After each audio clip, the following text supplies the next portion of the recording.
እጅግ የምንወዶት ከልባችን የምንወዶት የምናከብሮት አባታችን መልአከ ገነት ቆሞስ አባ ናትናኤል መላኩ የዚህ የቦሌ ደብረ ሳሌም መድኃኔ ዓለም መጥምቀ መለኮት ቅዱስ ዮሐንስ ወአቡነ አረጋዊ ካቴድራል ዋና አስተዳዳሪ ቡራኬው ይድረሰን። ክቡራን መምህራነ ወንጌል፣ በዚህች ዕለት አምላካችን መድኃኒታችን ኢየሱስ ክርስቶስን መድኃኔ ዓለምን ደጅ ለመጥናት በቅድስት ቤተ ክርስቲያን የተሰባሰባችሁ የእግዚአብሔር ልጆች፣ አባቶች፣ እናቶች፣ ወንድሞች፣ እህቶች፣ ሕፃናት በአምላካችን በልዑል እግዚአብሔር ስም እንደምን ዋላችሁ?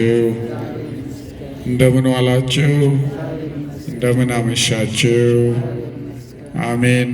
ሁላችንንም በቸርነቱ የጠበቀን በረድኤቱ ያልተለየን የወደደን ከኃጢአታችን በደሙ ያጠበን ከክፉ ስራችን ሁሉ ታግሶ በቤቱ የሰበሰበን አምላካችን ልዑል እግዚአብሔር ስሙ ለዘላለም የተመሰገነ ይሁን። በመካከላችን ተገኝቶ ቃሉን እንዲገልጽልን እንዲያስተምረን ቅዱስ መንፈሱን ይላክልን።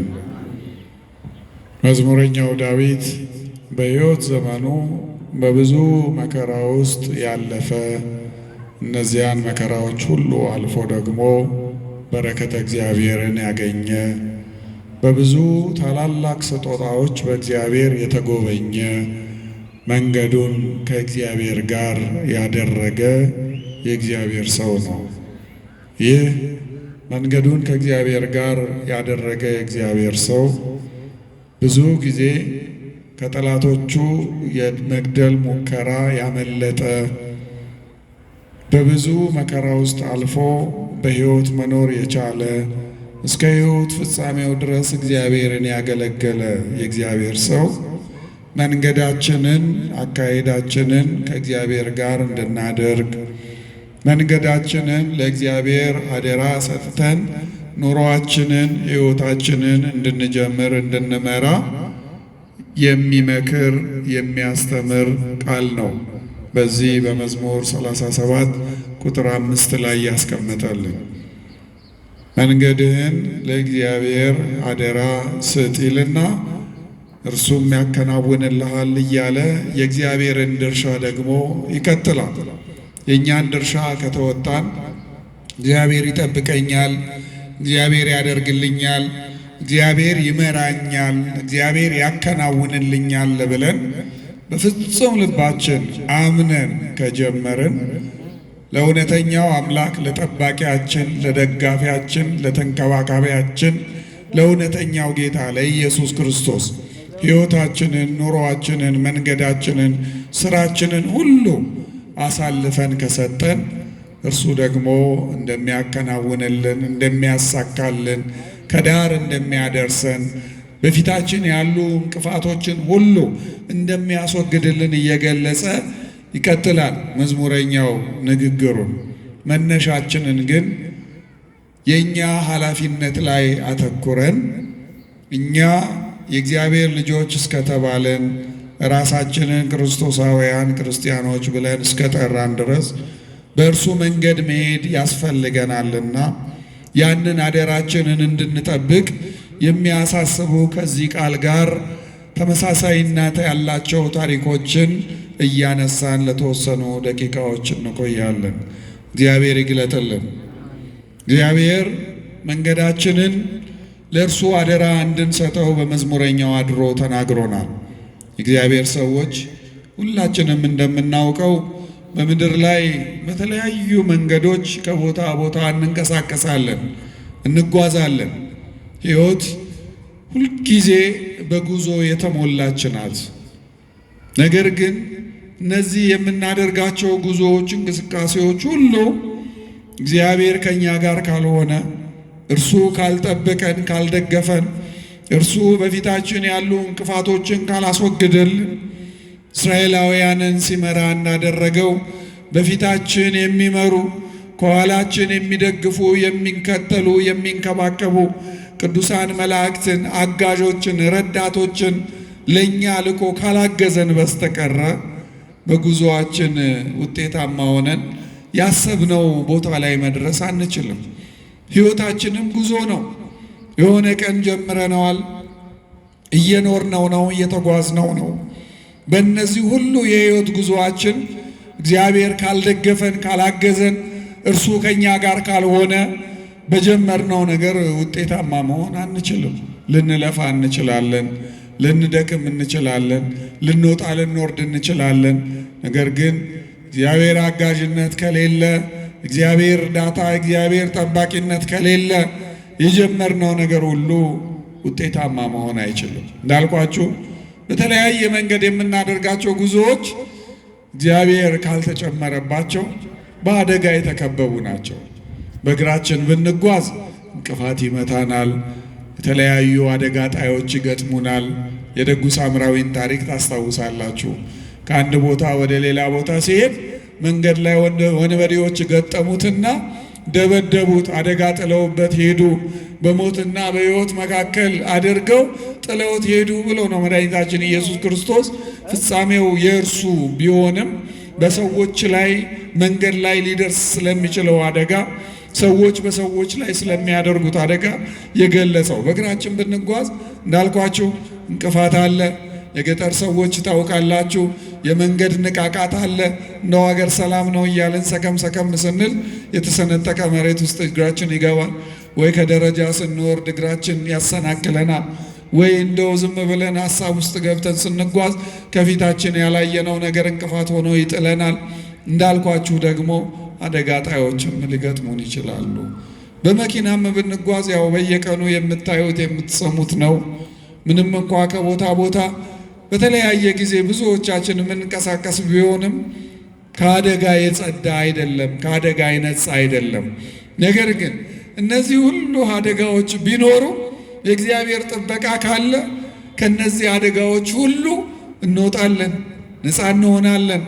እንደው ወድቄ ነበር እግዚአብሔር ገለጠልኝ እንጂ በእግሬ ወደዚህ ቦታ በዚህ ስፍራ ስጓዝ እንደዚህ አይነት አደጋ ጣዮች መጥተውብኝ ነበረ፣ እግዚአብሔር አዳነኝ፣ እግዚአብሔር መልአኩን ልኮ አስመለጠኝ ብለን የምንልባቸው ታሪክ የምንነገርባቸው ብዙ ነገሮች አሉ። የመኪና አደጋ ላይም ልክ እንደዚሁ በአውሮፕላንም የሚጓዙ ሰዎች ከቦታ ቦታ ብንጓዝ እንግዲህ እንደ መኪናው ባይሆንም በተለያዩ ጊዜዎች አደጋዎች ይገጥማሉ አይደለም? ተመልከቱ።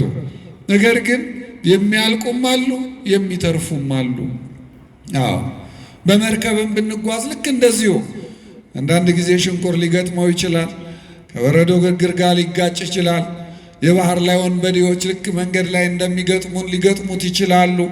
በዛ አይነት መንገድ ሁሉ ያም መንገድ ከአደጋ ነፃ አይደለም። ገጠር በእንስሳት እንንቀሳቀሳለን አይደለም?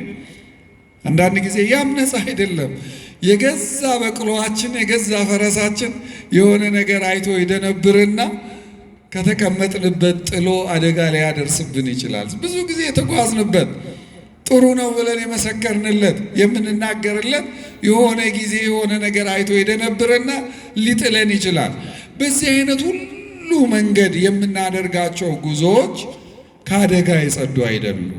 ነገር ግን እግዚአብሔርን ይዘን ከሆነ በእነዚህ ሁሉ መንገዶች የምንጓዘው እርሱ ከመጣብን አደጋ ሁሉ፣ ከመጣብን ፈተና ሁሉ፣ ከመጣብን አስጨናቂ ነገር ሁሉ ስለሚጠብቀን ስለሚታደገን እነዚህ መጡ የምንላቸው አደጋዎች እኛን የሚያሳስቡን አይደሉም።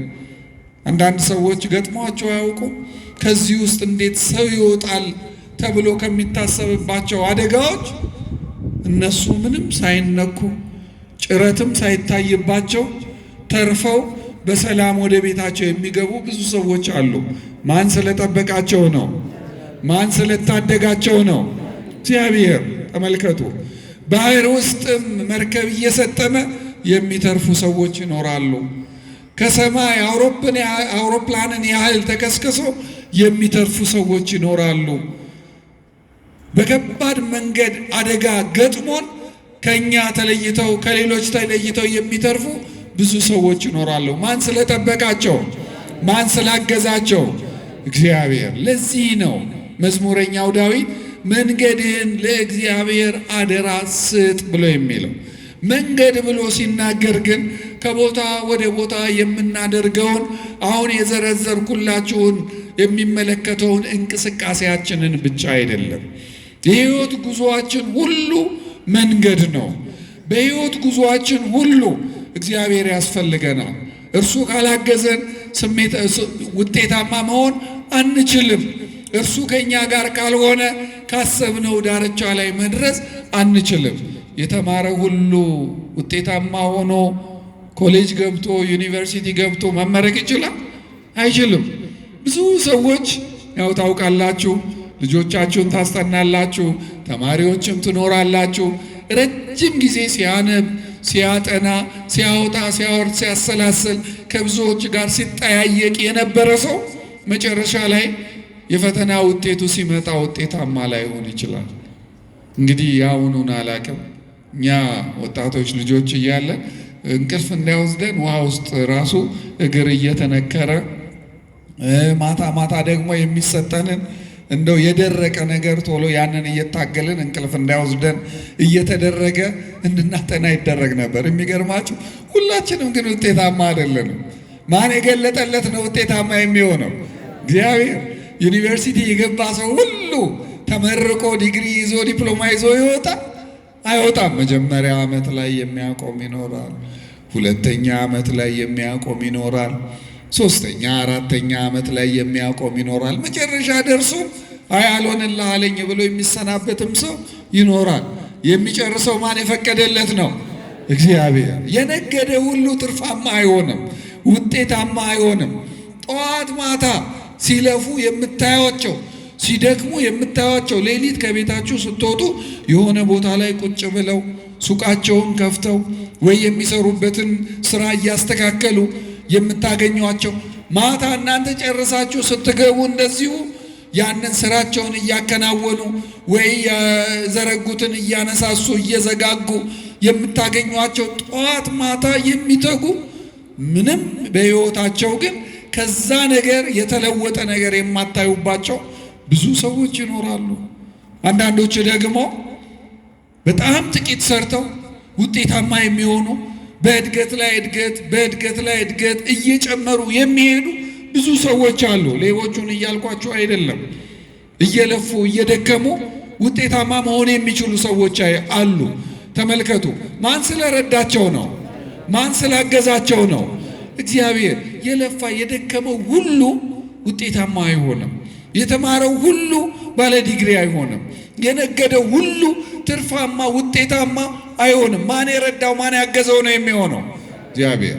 በቤተሰብ ሕይወትም ልክ እንደዚሁ ነው። ያገባ ሁሉ ይወልዳል እንዴ? ይሆናል? አይሆንም። ማን የሰጠው ነው? እግዚአብሔር የሰጠው ነው። ልጆች የእግዚአብሔር ስጦታዎች ናቸው ይላል አይደል መጽሐፍ? ተመልከቱ። እግዚአብሔር ሞግዚቶች እንድንሆን ከፈቀደ ሞግዚቶች ትሆናላችሁ ብሎ እድል ከሰጠን ልጅ ሊሰጠን ይችላል። ነገር ግን ግድ የለም እናንተ የምታሳድጉት ከአብራካቸው የወጣ ከማህፀናቸው የወጣውን ሳይሆን እገሌ የወለደውን ማሳደግ ያልቻለውን እርሱ አቅም አጥቶ የጣለውን እርሱ አቅም አጥቶ ቸል ያለውን ማሳደግ እንድትችሉ እኔ እድል ሰጥቻችኋለሁ ብሎ እግዚአብሔር እያዘጋጀን ሊሆን ይችላል። ተመልከቱ። እግዚአብሔር እኛ በምንጀምረው ነገር ሁሉ ካገዘን ከረዳን ከእኛ ጋር ከሆነ በምንፈልገው መንገድ ውጤታማ መሆን እንችላለን። የጀመርነውን መጨረስ እንችላለን። ማንም ሰው በሀገሩ ላይ በተሰማራበት የሥራ ኃላፊነት ውጤታማ ሲሆን፣ አንዳንዱ ሰው ከአንድ ቦታ አንድ ቦታ እየተሾመ ከሌላ ቦታ ሌላ ቦታ እየተሾመ እያደገ ሊመጣ ይችላል። ማን ሲያግዘው? እግዚአብሔር ሲያግዘው፣ እግዚአብሔር ሲረዳው፣ እግዚአብሔር ከእርሱ ጋር ሲሆን መንገዱ የሕይወት ጉዞ ሁሉ የተስተካከለ ይሆናል። እግዚአብሔር ካላገዘው፣ እግዚአብሔር ከእርሱ ጋር ካልሆነ ግን የጀመረው ነገር ሁሉ ውጤታማ አያደርገውም። በመጽሐፍ ቅዱስ የብዙ ሰዎችን ታሪክ እናነባለን። እስራኤላውያን ከግብፅ ሲወጡ እግዚአብሔር አግዟቸው ነበር፣ ረድቷቸው ነበር። ኦሪት ዘጸአት ምዕራፍ 20 ላይ ከግብፅ ከመውጣታቸው በፊት ያለውን ከዛ ከ20 በፊት ያለውን ታሪክ ብናነብ ግብፃውያንን በጣም አስጨንቆ ነው ያወጣቸው። እንዲለቋቸው መመሪያ ሰጥቶ አለቅም ሲሉ በተለያዩ መቅሰፍታት መጥቶ የበኩር ልጆቻቸውን ሁሉ አጥፍቶ ከዚያም በኋላ ለመልቀቅ ፈቃደኛ ሲሆኑ ደግሞ ባዶ እጃቸውን እንዳይወጡ በግብፃውያን ቤት ውስጥ ያሉ ወርቅና ብሮችን ሁሉ ይዘው ሀብት ሰብስበው እንዲወጡ እድል ሰጥቷቸው ነበረ። በዚህ መንገድ ብቻ አይደለም የረዳቸው ያገዛቸው። ከወጡ በኋላ ብዙ ናቸው፣ ቁጥራቸው ከፍተኛ ነው። አንድ ላይ ነው የሚጓዙት። ብዛታቸው ብቻ ሳይሆን አረጋውያን አሉባቸው፣ ድጋፍ የሚፈልጉ የሚታዘሉ የሚታቀፉ ጨቅላና ሕፃናት ድኩማን ልጆች አሏቸው። እነዚያን አዝለው አቅፈው ሽማግሌዎቹን ደግፈው እንዲወጡ ነው የተደረጉት። ባህር ሲመጣ ባህሩን የከፈለላቸው እግዚአብሔር ነው። ባህሩን ከተሻገረ በኋላ ሊያጠፏቸው እንደገና ባሮች ሊያደርጓቸው ሊመልሷቸው የተከተሏቸውን ግብፃውያን በባህር ውስጥ ያሰጠመላቸው እግዚአብሔር ነው። ከተሻገሩ በኋላ በረሃ ላይ ነበሩ። በረሃው ግን ለነሱ የበረሃ ጠባይ አልነበረውም። ማን ከነርሱ ጋር ስለነበረ? በጉዞአቸው ማን አብሯቸው ስለነበረ? እግዚአብሔር። በጉዞአቸው አብሯቸው ስለነበረ አምላካቸው እግዚአብሔር ወደ በረሃ ቢገቡም በረሃው የበረሃነት ስሜት አልነበረው። ምን ማለት ነው? አይሞቅም። እግዚአብሔር ደመናን እየጋረደ ነበረ የሚመራቸው። ውሃ ነበረበት። በበረሃ ውሃ አለ? የለም። ማን ያፈለቀው? እግዚአብሔር። ማን ያዘጋጀው? እግዚአብሔር። እንደ ልብ የሚበላ የሚጠጣ ነገር ነበረ። ያማራቸው መብል መጠጥ በዚያ በምድረ በዳ ነበረ። ማን ስላዘጋጀላቸው? እግዚአብሔር። ተመልከቱ፣ እነዚህ ሰዎች እነዚህ ሕዝቦች እግዚአብሔርን ይዘው ይጓዙ ስለነበረ በጉዟቸው ሁሉ እግዚአብሔር ከነርሱ ጋር ነበረ። በቀን የሚጓዙ ነበር፣ በሌሊት የሚጓዙ ነበር። በቀን ያ የበረሃ ሐሩር በእነርሱ ላይ ጉልበት እንዳይኖረው እግዚአብሔር ደመናን ጋርዶ ይመራቸው ነበር፣ ያቀዘቅዝላቸው ነበር። በሌሊት ጨለማ ከመንገድ እንዳያደናቅፋቸው ሊቀ መላእክት ቅዱስ ሚካኤልን ከፊታቸው ልኮ ብርሃን እያበራ ቀን እያስመሰለ ይመራቸው ያግዛቸው ነበር። የሚበሉት የሚጠጡትንም እንዳልኳችሁ ያዘጋጅላቸው ነበር። እነዚህ መንገደኞች ግን በዚህ አይነት መንገድ የእግዚአብሔር እንክብካቤ፣ የእግዚአብሔር እገዛ፣ የእግዚአብሔር ጠባቂነት ከነርሱ ጋር የነበረው ወደ እግዚአብሔር ስለጮሁ ወደ እግዚአብሔር ስላለቀሱ አብሯቸው እንዲሆን አጥብቀው ስለጠየቁት ነው። እግዚአብሔር አብረህን ሁን ብንለው፣ አብረህን እደር ብንለው፣ በቤቴ በሥራ ቦታዬ በትምህርት ገበታዬ በማከናውነው ነገር ሁሉ ውስጥ አንተ ከኔ ጋር ሁን ብንለው እርሱ ከኛ ጋር ይሆናል። የጀመርነው ነገር ሁሉ የተባረከ እንዲሆን ያግዘናል፣ ይረዳናል፣ ይባርክልናል። እግዚአብሔር ልጆች፣ ነገር ግን ከእርሱ ፈቀቅ ብንል መንገዳችን በእንቅፋት የተሞላ ይሆናል። በዚህ መጠን እግዚአብሔር ያገዛቸው፣ የረዳቸው፣ የጠበቃቸው፣ የተንከባከባቸው አጠገባቸው ሆኖ መንገዳቸውን ያቀናላቸው እስራኤላውያን እግዚአብሔርን ቸል ማለት ጀመሩ። ኦሪት ዘኍልቍ ምዕራፍ 12 ላይ ይህንን ታሪክ እናነባለን። ሌሎች አማልክትን ለማምለክ ራሳቸውን ማነሳሳት ሲጀምሩ እግዚአብሔር ተዋቸው። እግዚአብሔር ሲተዋቸው ያ የነበሩበት በረሃ ትክክለኛውን የበረሃነት ስሜት አመጣባቸው። ምንድነው የሆነው? የሚበሉት አጡ፣ የሚጠጡት አጡ፣ ትኩሳቱን አልቻሉትም። ከዚያም በላይ ደግሞ የበረሃው እባቦች ተነሱና መርዛማ እባቦች ሁሉንም ነደፏቸው። አብዛኛዎቹ ሞቱ። ተነድፈው ለሞት የሚያጣጥሩት በጣም በሲቃ እያለቀሱ ወደ ሙሴ ጮሁ። እባክህ ይቅር እንዲለን እንዲምረን ፊቱን እንዲመልስልን አምላክህን ለምንልን ብለው አሉ። ሙሴ ወደ እግዚአብሔር ጸለየ። እባክህ አታጥፋቸው፣ በበረሃ እንዲሁ እንደተንከራተቱ እንዲኖሩ አታድርጋቸው፣ ፊትህን መልስላቸው ብሎ ወደ አምላኩ ጸለየ። እግዚአብሔር የቅዱሳንን ጸሎት ይቀበላል። እግዚአብሔር ወደ እርሱ የቀረቡ የእውነተኛ አገልጋዮቹን ጸሎት ልመና ይቀበላል። የሙሴን ጸሎት ተቀበለ፣ ምሕረት አደረገላቸው። የራሱ የመድኃኔ ዓለም የኢየሱስ ክርስቶስ ምሳሌ የሆነውን ምልክት እንዲሰቅልና በዚያ ምክንያት እንዲፈወሱ አደረጋቸው ይላል። እግዚአብሔር ሰዎች እነዚህ ሰዎች እግዚአብሔርን ይዘው ከእግዚአብሔር ጋር ሆነው በሚጓዙበት ጊዜ መንገዳቸው የቀና ነበር፣ የተስተካከለ ነበር። አንድም ጊዜ በጉዞአቸው ኮምፕሌን ሲያቀርቡ አልተሰማም፣ በመጽሐፍም አልተጻፈም። ልባቸውን ወደ ጣዖት ሲመልሱና እግዚአብሔር ሲቀየማቸው ግን እርሱ ሲለያቸው መንገዳቸው ውጥንቅጥ ሆነባቸው። የማይጓዙበት ወዳሰቡበት የማይደርሱበት ሆነባቸው። በዛ በረሃ አስቡት፣ በአሸዋ ላይ በቀን በሌሊት እባብ እየነደፋቸው የሚበሉት የሚጠጡት እንደ ልብ ሳይኖራቸው ሽማግሌ እየደገፉ ሕፃን እያዘሉ እየታቀፉ እንዴት መጓዝ ይችሉ ነበር? ተመልከቱ። የእነዚህ ሰዎች ታሪክ የተጻፈልን፣ የዚህ ሕዝብ ታሪክ የተጻፈልን ከእነርሱ እንድንማር ነው። እግዚአብሔር ሰዎች በማንኛውም የሕይወት ጉዞአችን እግዚአብሔርን ይዘን የምንጓዝ የምንሄድ ከሆነ እርሱ ከኛ ጋር ይሆናል፣ መንገዳችንን ያቀናልናል። እንደው እንዴት እሻገረዋለሁ ይሄንን ያልነውን እንደ ባህር ትልቅ የሆነብንን እንቅፋት ሁሉ እግዚአብሔር ያስወግድልናል።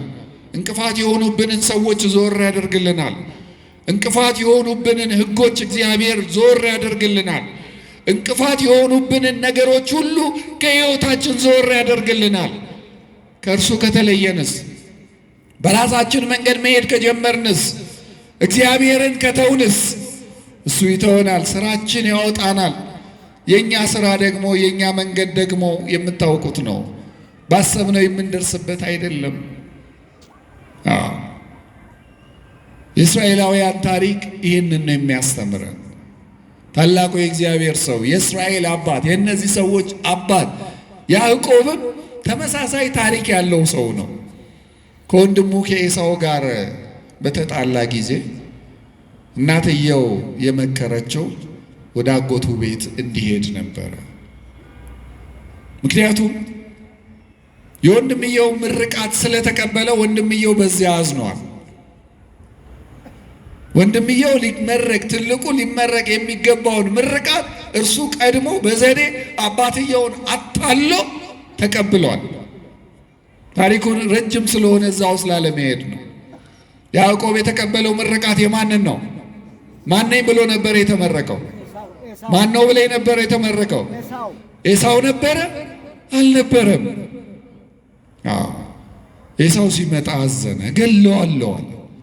እናትየው ይህንን ስለሰማች ከቤቱ ጣለችው። ተመልከቱ፣ ተመርቋል። የአባቱ ምርቃት ስለተቀበለ እግዚአብሔር ይባርክ፣ በመንገድህ ይጠብቅ፣ መንገድህን ያቅናልህ፣ በነገሮች ሁሉ ከአንተ ጋር ይሁን፣ የሁሉ አባት የሁሉ ታላቅ ያድርግህ የሚል ምርቃት ስለሰጠው ያ የመንፈሳዊ ሰው ምርቃት በሕይወቱ አለ። ያዘነበት ሰው ግን ነበረ፣ የገዛ ወንድሙ። ምርቃቱን ተቀብያለሁ፣ ቢሆንም ወንድሜ አዝናለሁ፣ ይቅርታ አድርግልኝ፣ ምንም እንኳን አንተም ባታልልም ለበረከት ነውና ይህንን አትቁጠርብኝ፣ ወንድሜ አብረኸኝ ሁን ብሎ ይቅርታ ጠይቆ አብሮ መሆን ይችል ነበር። አላደረገውም። የእናቱን ምክር ተቀበለና ወጣ። የአባቱ ምርቃት ስለነበረ እግዚአብሔር በመንገዱ ጠበቀው። መንገድ ላይ የሄደ ሲመሽበት ድንጋይ ተንተርሶ ተኛ። እዛ በተኛበት እግዚአብሔር ተገለጠለት። በሰማይ በዙፋኑ ተቀምጦ የእመቤታችን የወላዲተ አምላክ የቅድስት ድንግል ማርያም ምሳሌ የሆነ መሰላል ተዘርግቶ በዚያች መሰላል ላይ ከምድር እስከ ሰማይ መላእክት እየወጡ እየወረዱ እግዚአብሔርን ሲያመሰግኑ አየ። ጠዋት ሲነሳ ይህ ስፍራ የእግዚአብሔር ደጅ ነው፣ እግዚአብሔር ረድቶኝ አግዞኝ በሰላም ወደ ቤቴ ብመለስ በዚህ ስፍራ ለእግዚአብሔር መሠዊያ እሰራለሁ፣ መስዋዕትንም አቀርባለሁ አለና መንገዱን ቀጠለ። እንዳልኳችሁ ምርቃት ስለነበረው እግዚአብሔር መንገዱ ላይም ጠበቀው፣ ተገለጠለት። ልክ ያሰበው ስፍራ ላይ ሲደርስ የጠበቀችው የአጎቱ ልጅ ነበረች። ማን ያዘጋጃት? ማን ያዘጋጃት? እግዚአብሔር ነበር ያዘጋጀለት። እነሆ ራሔል ከሁሉ ቀድማ በጎቹ ውሃ የሚጠጡበት ጉድጓድ አጠገብ ቆማ መንጋዎቹን አሰልፋ ያንን የጉድጓዱ የተከደነበትን ድንጋይ ለመክፈት ሌሎች እረኞችን እየጠበቀች ብቻዋን አገኛት። መጣ። እግዚአብሔር ነው በዚህ ስፍራ ያደረሰው። ማነሽ አንቺ ብሎ ጠይቃት። እኔ የገሊት ነኝ። የማን ልጅ ነሽ? የገሌ ልጅ ነኝ። እሱማ አጎቴ ነው፣ እሱን እኮ ነው የምፈልገው፣ እርሱ ቤት እኮ ነው የመጣሁት። እንግዲያው እኔ ወስዳለሁ፣ ትንሽ እንቆይ። ሌሎቹ እረኞች ይምጡና ይሄ ጉድጓዱ የተከደነበትን ድንጋይ አንድ ላይ አንስተን ተባብረን ካጠጣን በኋላ እንሄዳለን አለችው። እግዚአብሔር ጉልበት ስለሰጠው ስለተመረቀ ያንን ብቻውን ድንጋዩን አነሳና መንጋዎቹን አጠጣላትና ወደ አጎቱ ቤት ሄደ። በሰላም ገባ። በረከት ስለነበረው፣ ምርቃት ስለነበረው በመንገዱ ሁሉ ማን አገዘው? ማን ረዳው? ማን ጠበቀው? እግዚአብሔር። ማን ያሰበው ስፍራ አደረሰው? አምላኩ እግዚአብሔር። ወደዚያ ከገባ በኋላ ግን አገር ሰላም ነው ብሎ በሰላም መኖር ጀመረ። እግዚአብሔር ሰዎች ኑሮአችን ሲሳካልን በትምህርታችን፣ በስራችን፣ በስልጣናችን፣ በኃላፊነታችን ውጤታማ ስንሆን ያሰብነው ደረጃ ላይ ስንደርስ እነዚያ መንገዶች እንዲሁ ዝም ብለው የመጡ አይደሉም። የገላመጥናቸው ብዙ ሰዎች ይኖራሉ። የተረማመድንባቸው ብዙ ሰዎች ይኖራሉ። ያሳዘናቸው ብዙ ሰዎች ይኖራሉ። አስከፍተናቸው ያስለቀስናቸው ብዙ ሰዎች ይኖራሉ። እግዚአብሔር እኛ ብንረሳቸውም በስኬታችን ምክንያት፣ ባለንበት የቦታ መመቻቸት ምክንያት፣ በጤና ሁኔታችን የተስተካከለ ደረጃ ላይ መሆን ምክንያት እነዚህን ሰዎች ብንረሳቸው፣ ብንተዋቸው፣ እንዳልተፈጠሩ ብንቆጥራቸው እግዚአብሔር አይረሳቸውም።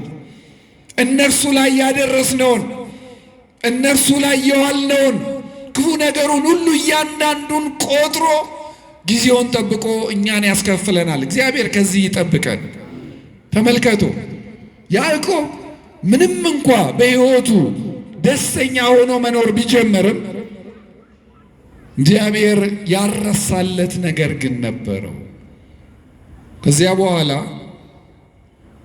አጎቱ ጠራውና ወድጄሃለሁ፣ ጥሩ እያገለገልከኝ ነው፣ መንጋዎቼን በአግባቡ እየጠበቅልኝ ነው፣ እያበዛህልኝ ነው። ስለዚህ ምን ዋጋ ልክፈል? ምን ደሞዝ ልስጥህ ብሎ አለው። እንግዲያውስ በዚህ መጠን ከወደድከኝ ካከበርከኝ ቤተሰብ እንደሆን ከፈለግ መጀመሪያ ያገኘኋትን ያየኋትን ትንሿን ልጅህን ራሔልን ወድጃታለሁና እርሷን ዳረልኝ አለው። ምን ችግር አለ? እሷ እንደድረልህ 7 ዓመት አገልግለኝ አለው። ደስ አለው። ራሔልን ከልቡ ይወዳት ስለነበረ ያ 7 ዓመት እንደ 7 ቀን አጭር ሆነበት ይላል። ያንን 7 ዓመት ጨረሰና ዘመኔን ጨርሻለሁ፣ ልጅህን ስጠኝ፣ ሰርግ አድርግልኝ ብሎ ጠየቀው። ሰርግ አደረገለትና ከተበላ ከተጠጣ ደስ ከተሰኙ በኋላ ወደ ጫጉላ ቤት ግባ አመጣልሃለሁ አለው። አስገባው።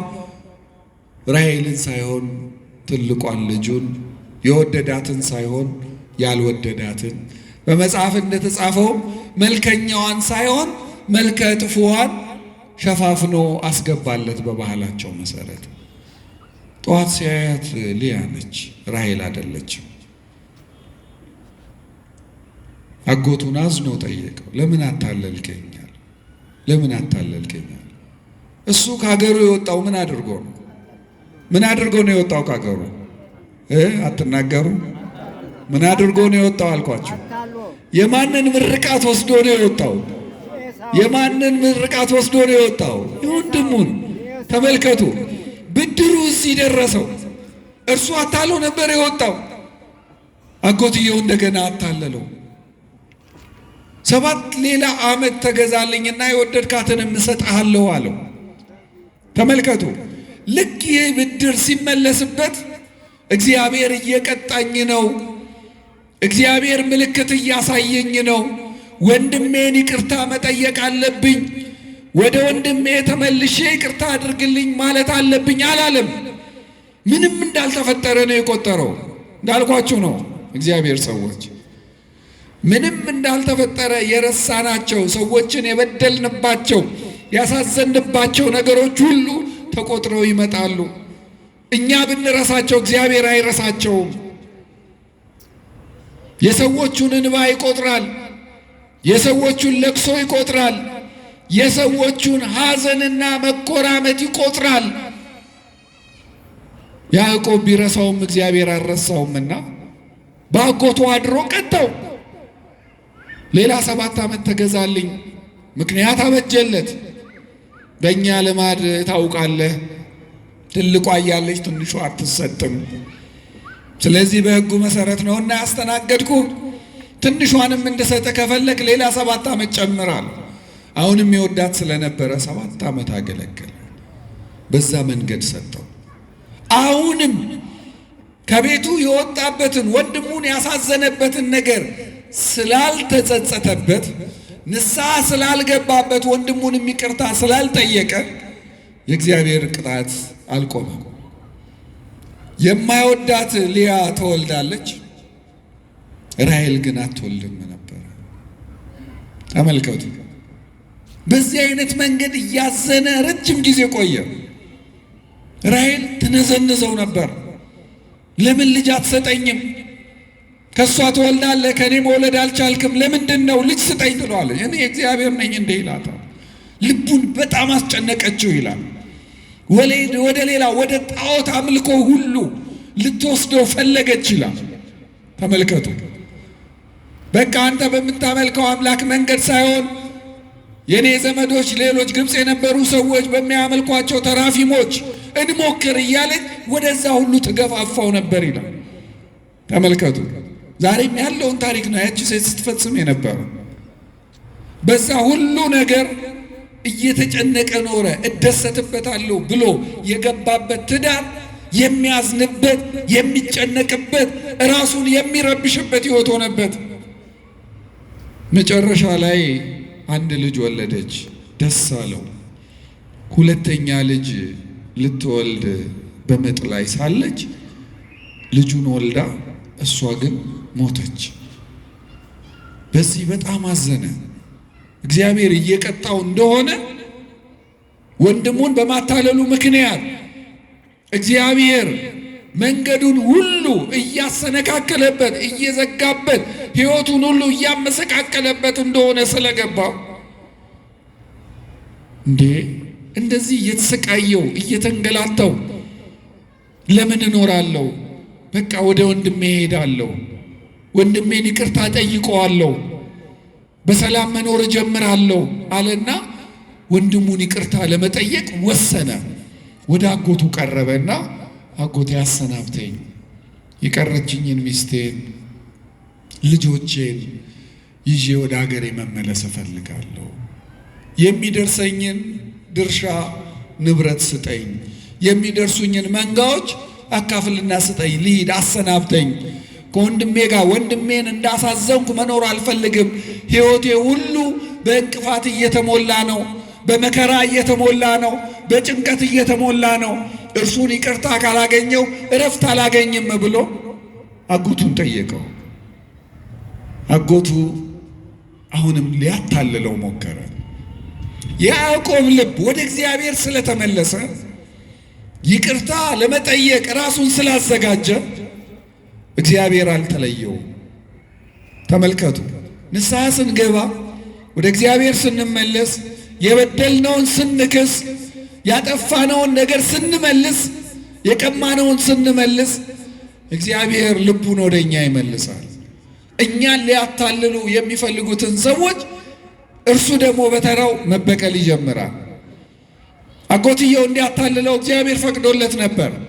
አሁን ግን ንስሐ ስለገባ ወንድሙን ይቅርታ ለመጠየቅ ወደ ወንድሙ ለመመለስ ስለተዘጋጀ አጎቱ እንዲያታልለው እግዚአብሔር አልፈቀደለት። እንግዲያውስ አለው መሄድ የምትፈልግ ከሆነ 1 ዓመት ቆይ፣ በዚህ 1 ዓመት ውስጥ የሚወለዱ ዥንጉርጉር መልክ ያላቸው በጎች ያንተ ይሆናሉ፣ እነሱን ይዘህ ትሄዳለህ አለ። ተመልከቱ። በምድረ እስራኤል ዥንጉርጉር የሚባል በግ አይወለድም። ምን ማለት ነው? ይሄ ሰውዬ ባዶ እጅህን ከዓመት በኋላ ትሄዳለህ እያለው ነው። እኛም ሀገር የታወቀ ነው አይደለም? መቼም ከብቶች እንደየቦታው ቀለማቸው ይለያያል። እግዚአብሔር ፈቅዶላችሁ እድል ገጥሟችሁ ደግሞ የሄዳችሁ ሰዎች ታውቁታላችሁ። የምድረ እስራኤልን ሁኔታ ምን እንደሚበቅል ታውቃላችሁ። በስንዴ የታወቁ ናቸው፣ በወይን የታወቁ ናቸው፣ በከብቶች የታወቁ ናቸው። በጎቹ ግን ፍጹም ነጭ ወይም ፍጹም ጥቁር ናቸው። ዥንጉርጉር የሚባል ነገር የለም። እኛ አሁን ወደ ሶማሊያ አካባቢ ያሉ በጎች ጥቁርና ነጭ ናቸው አይደለም? እንደየቦታው ይለያያል። ይህ ሰው ባዶ እጁን ሊለየው ባዶ እጁን ሊልከው እንደወሰነ አወቀ። እግዚአብሔር ግን ጥበብን ገለጠለት። ምን ማድረግ ጀመረ? ቀን ሲያሰማራ ይውልና ልክ ውሃ ሲጠጡ ውሃ የሚጠጡበት ሰዓት ላይ ሲደርስ በትሩን ዥንጉርጉር ቀለም ቀብቶ ልጦ ማለት ነው ዥንጉርጉር አድርጎ ውሃ ውስጥ የሚጠጡት ውሃ ውስጥ ያስቀምጣል። ያንን ትኩር እያሉ እስኪጠማቸው ጠብቆ ነው የሚያመጣቸው። ያን ትኩር እያሉ ሁል ቀን ሲመለከቱ ያ የሚያዩት ነገር በነፍሰ ጡሮቹ በጎች ሆድ ውስጥ ያንን መልክ ይስል ነበር። ተመልከቱ። የኛ ሀገር ሰዎች ነፍሰ ጡር ሲሆኑ እንደኔ ያለ ጣይም ያለ ሰው ወይም ደግሞ መልከ ጥፉ ሰው ከገጠማቸው እንዲዞር ብለው ነው የሚያዩት ቢሄዱት አይደለም። የወጃንጥላ እንዲተከለለ ነው ገጠር ያሉ ሰዎች የሚሄዱት። አንዳንድ ሰዎች ከቢሮም በጊዜ እረፍት ሊወጡ ይችላሉ። አብሯቸው የሚሰራው ሰው ወይም የምትሰራው ሰው ውስጤ ይሳላል ብለው ከሰጉ እንደዛ ያደርጋሉ። ተመልከቱ። የምናየው ነገር ስለሚሳል ነው። በዛ ምክንያት በዛ ዓመት የተወለዱት በጎች በጠቅላላ ዥንጉርጉሮች ነበሩ። ሀብታም ሆነ። ብዙ መንጋዎችን ይዞ ወደ ቤቱ መጓዝ ጀመረ ይላል። ከዛ መንጋዎቹን ለሶስት ከፈለና ከእረኞች ጋር አድርጎ ወደ ወንድምየው መጀመሪያ ላከ። እኔ ወንድምህ አንተን ይቅርታ ለመጠየቅ እየመጣሁ ነው። ከቤቴ ስወጣ አሳዝኛለሁ፣ አስለቅሻለሁ። በዚህ ስለተጸጸትኩኝ ለይቅርታ እንዲሆን እነዚህን ስጦታዎች ተቀበለኝ አለውና 1/3ኛውን መንጋ በስጦታነት ላከለት። ልቡን ትንሽ ሸረሸረው። ሁለተኛውን መንጋ ደግሞ በልጆቹ እንዲነዳ በእረኛ እንዲነዱ አላደረገም። የወለዳቸው 12ቱን ልጆች አደረገና እኔ ወንድምህ ከቤቴ ከወጣሁ በኋላ በቆየሁባቸው ዘመናት ሁሉ እግዚአብሔር ባርኮኝ እነዚህን 12 ልጆች ሰጥቶኛል። እነዚህ የኔ ልጆች ናቸው፣ ተዋወቃቸው፣ ሳማቸው ብሎ ላከ ይላል። እንግዲህ አስቡ፣ የወንድምየው ስጦታ ሰጥተው የወንድሙን ልጆች ሲያይ ሊሰማው የሚችለውን ነገር አስቡ። ማነው ይህንን ጥበብ የገለጸለት? ማነው ይህን ጥበብ የገለጸለት? እግዚአብሔር። ዥንጉርጉሮቹም የሚወለዱበትን ጥበብ የገለጸለት እግዚአብሔር ነው። ሊያታልለው የነበረውን የአጎቱንም ዘዴ ያከሸፈለት እግዚአብሔር ነው። ይህንንም ዘዴ የገለጠለት እግዚአብሔር ነው። ልጆቹን ላከ። ከዚያ በኋላ ከሶስተኛው መንጋ ጋር አብሮ ሄደና እግሩ ላይ ሊወድቅ እየሮጠ ሄደና ተጠመጠመበት ይላል። ያዕቆብና ኤሳው ለረጅም ሰዓት ተቃቅፈው ቆዩ ይላል። እነዚህን ሁሉ ታሪኮች የተረኩላችሁ ለምንድን ነው? በጉዞአችን እግዚአብሔርን ከያዝን ከእርሱ ጋር ከሆንን የሰማያውን ምስጢር ይገልጥልናል። የምንፈልገው ቦታ ያደርሰናል። በምንፈልገው ያውለናል። ያሰብነውን ነገር ሁሉ ማድረግ እንድንችል አቅም፣ ዕውቀት ይሰጠናል። ስኬታማ ያደርገናል። ነገር ግን በጉዞአችን፣ በሕይወታችን፣ በኑሮአችን እግዚአብሔርን የሚያሳዝን የእግዚአብሔርን ሰዎች የሚያሳዝን ነገር በሕይወታችን ካለ፣ ክፉ ንግግር ከአንደበታችን ከወጣ፣ መልካም ያልሆነ ሐሳብ በሕሊናችን ከተመላለሰ፣ ሰዎችን የሚያሳዝን ድርጊት በእኛ ከተፈጸመ እግዚአብሔር እነዚያን ሁሉ ይቆጥርና ይቀጣናል። እያዘንን እየተጨነቅን ስኬታማ ባለመሆናችን በጣም እየተበሳጨን እንድንኖር ሊያደርገን ይችላል። እግዚአብሔር ከዚህ ይጠብቀን። አሁንም እስራኤላውያን ከግብፅ ወጥተው ወደ ከነዓን እንደገና መንገዳቸውን ጀምረው ሲገቡ መጽሐፈ ኢያሱ ምዕራፍ 6 እና ምዕራፍ 7 ላይ የምናነባቸው ታሪኮች አሉ። እግዚአብሔርን ታቦት ይዘው ኢያሪኮን ከዞሩ በኋላ አንድም ጦር ሳይሰብቁ ወይም ደግሞ የማፍረስ ሙከራ ሳያደርጉ በድምፃቸው፣ በቃላቸው፣ በምስጋና ጩኸታቸው ብቻ የፈሯትን ከተማ አፈራርሶ አሳልፎ ሰጥቷቸዋል። ነገር ግን በዚያ ባደረጉት ጉዞ መካከል መሃላቸው ሌባ ሰው ነበረ። እግዚአብሔርን የሚያሳዝን ከእግዚአብሔር መንገድ የወጣ አካን የሚባል ሰው። በሱ ምክንያት ደግሞ ቀጣቸው። ምዕራፍ 7 ላይ አሁንም ሌላ እንደ ኢያሪኮ ትልቅ ያልሆነች ነገር ግን በጣም የናቋት ትንሽ መንደር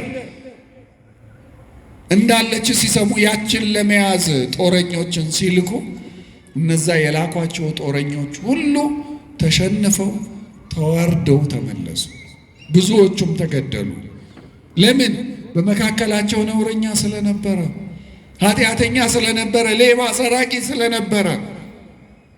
እግዚአብሔር ሰዎች እግዚአብሔርን ከያዝን ከእርሱ ጋር የምንጓዝ ከሆነ አናልፈውም ያልነውን ማለፍ የምንችልበትን ኃይል ይሰጠናል። አናሸንፈውም ያልነውን ማሸነፍ የምንችልበትን ጉልበት ይሰጠናል። ከኛ አቅም በላይ ነው ባልነው ነገር ውጤታማ መሆን እንድንችል እድሉን ያመቻችልናል።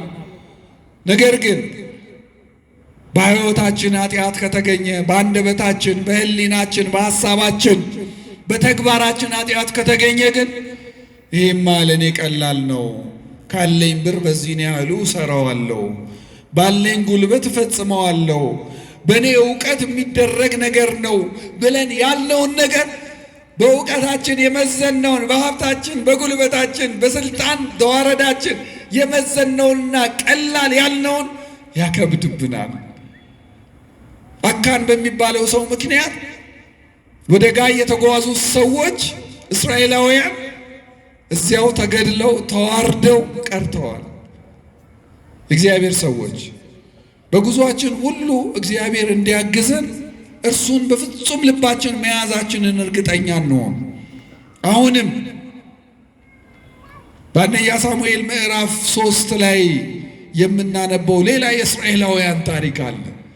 እስራኤላውያን ጠላቶቻቸው ሲነሱባቸው ታቦተ ጽዮንን ይዘው ወጥተው በታቦቷ ኃይል እናሸንፋለን፣ ድል እናደርጋለን ብለው ሄደው ነበረ። ነገር ግን እግዚአብሔር የሚያዝንበት፣ እግዚአብሔርን የሚያስከፋ የሚያሳዝን ተግባር በመካከላቸው ስለነበረ ምንም እንኳ ታቦቱን ይዘው ቢሄዱም እግዚአብሔር አብሯቸው አልሆነም፣ አላገዛቸው።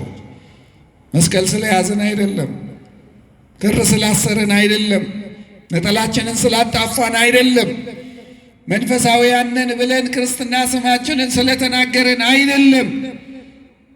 የዚህን የመስቀሉን ባለቤት በልባችንን ማክበራችንን፣ በአንገታችን ላይ ያለውን መስቀል በልባችን መሸከማችንን፣ በአንደበታችን የምንናገረውን እውነት በልባችን ማመናችንን የምንገልጽ እውነተኞች እስካልሆንን ድረስ የያዝነው ነገር ሊያድነን አይችልም።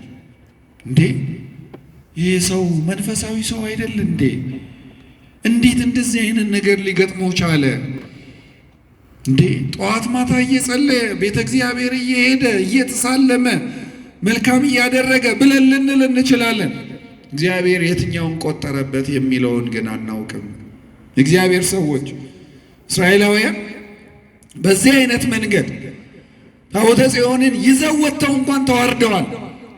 የእግዚአብሔር ሰዎች እግዚአብሔርን በልባችን እንያዝ።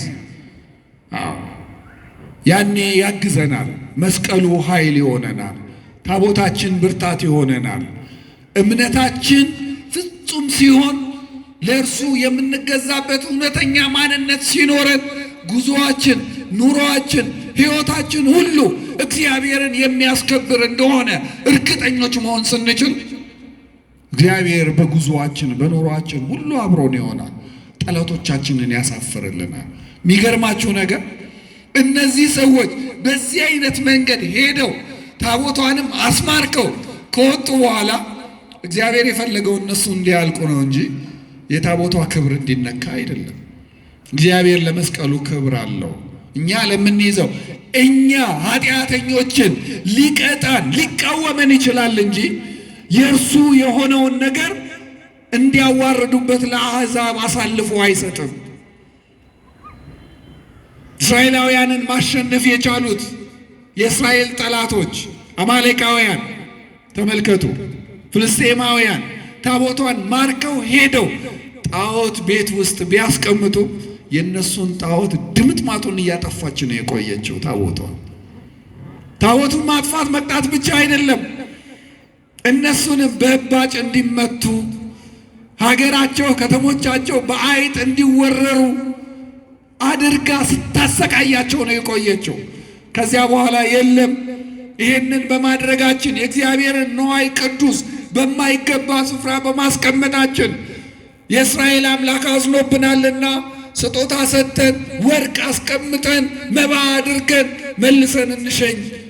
ከዚያ በኋላ ይሄ ቅጣት ይጠፋልናል፣ እባጩም ይጠፋል ከሰዎቹ ሁሉ ሕይወት፣ አይጦቹም ከየመንደሮቻችን ይጠፋሉ ብለዋሉ። በስጦታ ነው ታቦተ ጽዮንን የመለሱት። እግዚአብሔር ሰዎች እግዚአብሔር ከኛ ጋር ከሆነ በኑሮአችን በሁሉም ነገራችን ያግዘናል። በአዲስ ኪዳን መድኃኒታችን ኢየሱስ ክርስቶስ የማቴዎስ ወንጌል ምዕራፍ 8 ላይ ከደቀ መዛሙርቱ ጋር በታንኳ ውስጥ ገብቶ ሲጓዝ እርሱ ከታንኳ የታችኛው ክፍል ውስጥ ገብቶ አረፍ ብሎ ሳለ አውሎ ነፋስ ተነሳ።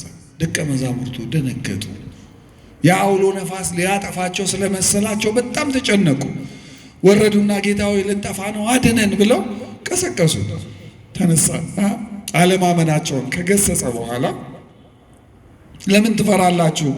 እኔን ይዛችሁ ከኔ ጋር እየተጓዛችሁ በእኔ እያመናችሁ እንዴት ይህንን ነፋስ መገሰጽ አቃታችሁ? ብሎ እምነታቸውን ከነቀፈ በኋላ ከገሰጻቸው በኋላ ብድግ ብሎ ነፋሱን ገሰጸው፣ ጸጥ አለ፣ ማዕበሉም ቆመ፣ በሰላም መጓዝ ጀመሩ።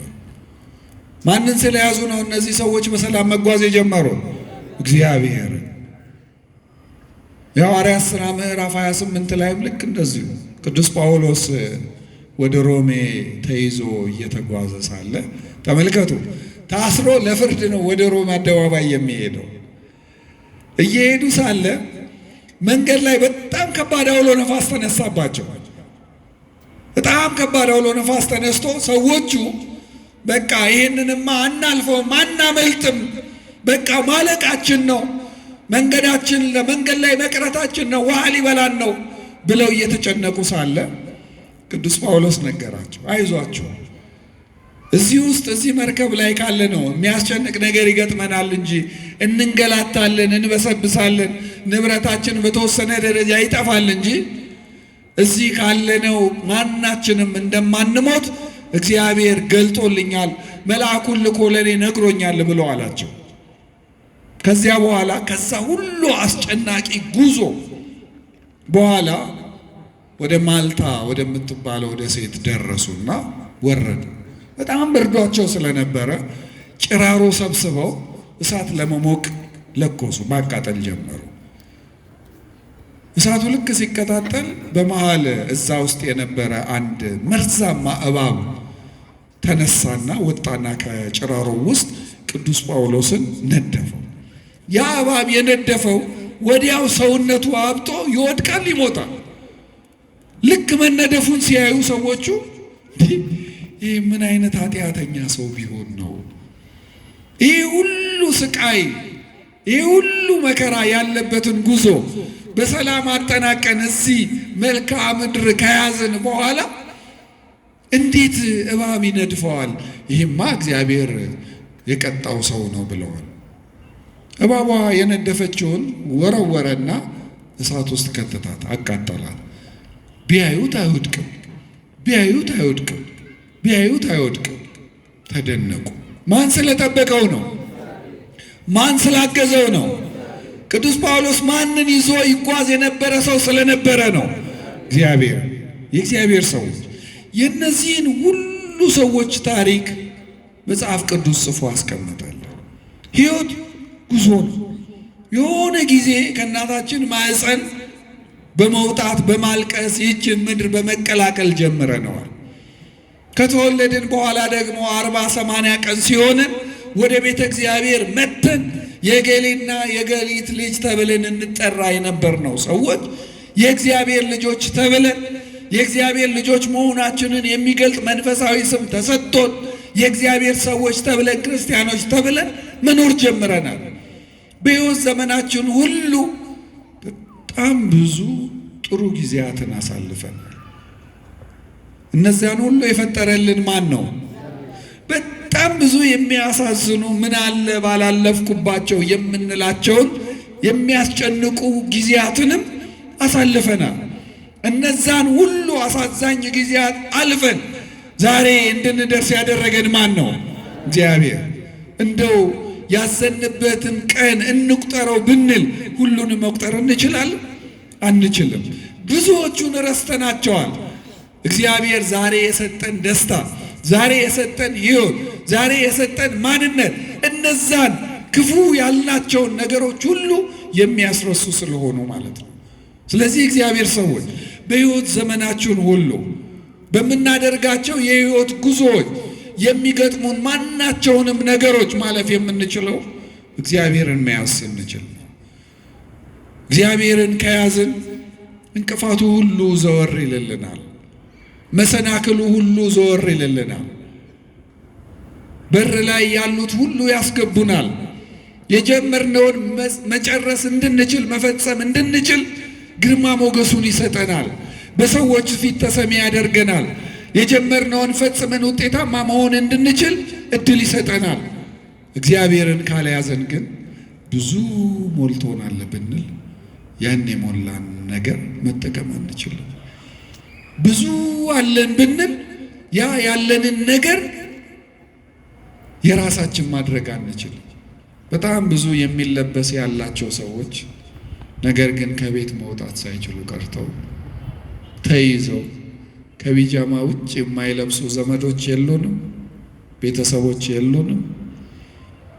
እኛ እዚህ ስንመጣ ቤተ እግዚአብሔር ከእኛ ጋር መምጣት እየፈለጉ እየናፈቃቸው ይህን ደጅ መሳለም እየፈለጉ ልባቸው እየሻ ነገር ግን መምጣት ያልቻሉ ቤት ጥለናቸው የመጣናቸው ቤተሰቦች የሉንም? አሉ። ቤታቸው ውስጥ ኪችን ስቶራቸው ውስጥ የሚፈለገው ነገር ሁሉ ያለላቸው ነገር ግን ያንን ሁሉ መብላት የማይችሉ ሰዎች የሉንም? አሉ። ሁሉ የሞላቸው ያ የሞላውን ግን መጠቀም የማይችሉ ብዙ ሰዎች አሉ።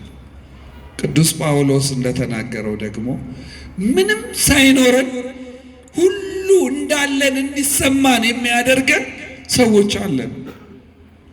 መንገዳችንን ከእግዚአብሔር ጋር ካደረግን ውጤቱ ይሄ ነው። የእግዚአብሔር ሰዎች ወደዚህ ስፍራ መምጣታችሁን እንደ ቀላል ነገር እንዳታዩት። ዛሬ ብዙ ሰዎች የተለያየ አልባሌ ቦታ ላይ ባሉበት ሁኔታ እኛን እግዚአብሔር በዚህ አምጥቶናል ስለፈቀደልን። ማን ስለፈቀደ ነው የመጣ ነው? ደስ አላላችሁ? ስለተማራችሁ ደስ አላላችሁ? ተመልከቱ። ስለተማራችሁ ደስ አላላችሁ? የእግዚአብሔርን ታላላቅ ተአምራት ስለሰማችሁ ደስ አላላችሁም?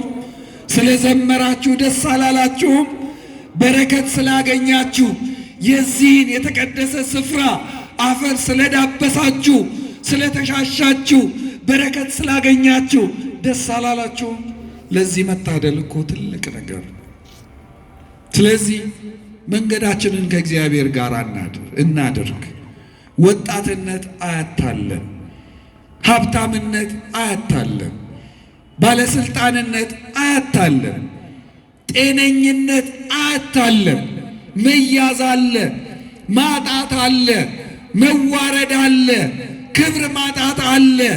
እግዚአብሔር ያንን እንዳያመጣብን ዛሬ በዚህ አይነት መንገድ የጀመርነውን ከእግዚአብሔር ጋር የምናደርገውን ጉዞ እስከ ሕይወታችን ፍጻሜ መፈጸም እንድንችል ለሁላችንም ቅዱስ መንፈሱን ይላክልን። መንገዳችንን ለእርሱ አደራ እንድንሰጥ ለሁላችንም ቅዱስ መንፈሱን ይላክልን። እግዚአብሔር የሰማነውን ይባርክልን።